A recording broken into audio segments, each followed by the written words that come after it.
Organizational Development Plan, presented by Jennifer Killian.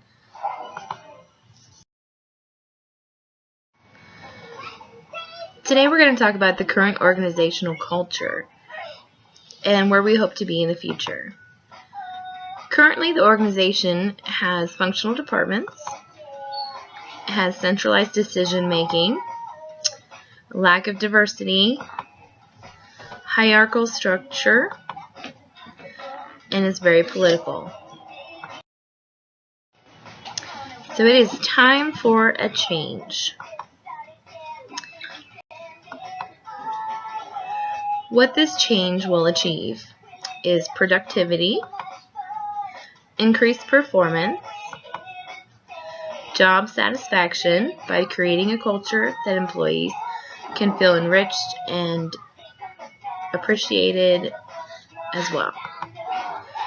Employee retention and attracting talented prospective employees. This also has a lot to do with job satisfaction. As employees are satisfied with their job, the employee retention will increase, and the reputation of the company as an employer will also attract talented prospective employees. That is not so gorgeous. The plan for change.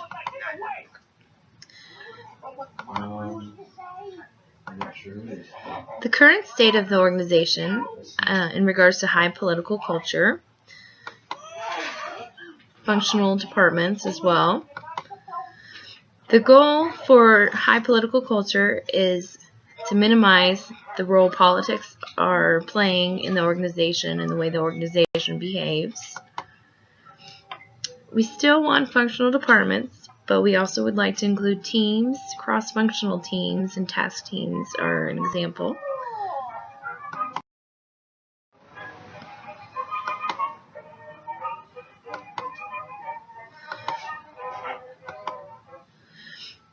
We're also looking at the structure, the hierarchical structure of the organization, and the lack of diversity, and the centralized decision-making. The organic model for organizational structure definitely is something that we would want to pursue. It has several benefits to consider.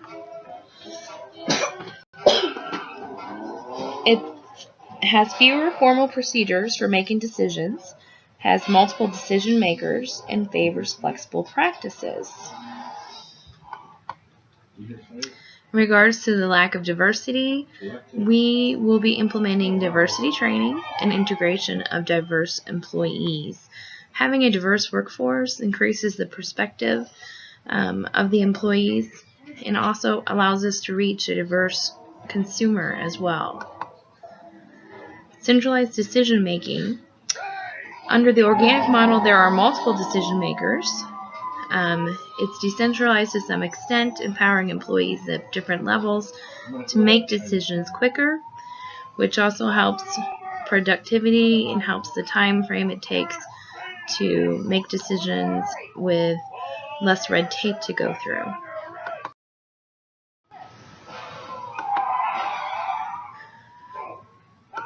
Our next step would be to find change agents to champion the change. In this plan for change, I would like to start with individuals by identifying people as change agents to help implement the change and also to help onboard other employees. I believe in the progressive change that starts with the individual and then is addressed with the organization. After you have that buy-in from the employees and you have the right mindset and you've made it through boundaries and resistance to change, all the other pieces should fall into place. So I propose that we start with individual and then we incorporate into the organizational behaviors, the practices, the policies, the procedures. I would like to identify leaders to help inspire the change and also to help with any issues of change, any resistance or boundaries that we may come across in this process. Change is always difficult.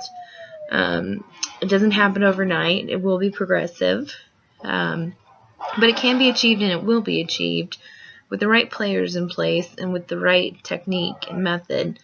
I propose that we identify these leaders, develop them, make sure the communication of the plan is properly implemented, and that the resources and the education is also available, starting at the leadership level, political and literal leadership level, and then also making all that information available to the other employees as well, with everybody on board, and with any boundaries or resistance to change weeded out. The practices and procedures and policies that we change to implement this new structure in the organization will definitely fall into place much easier.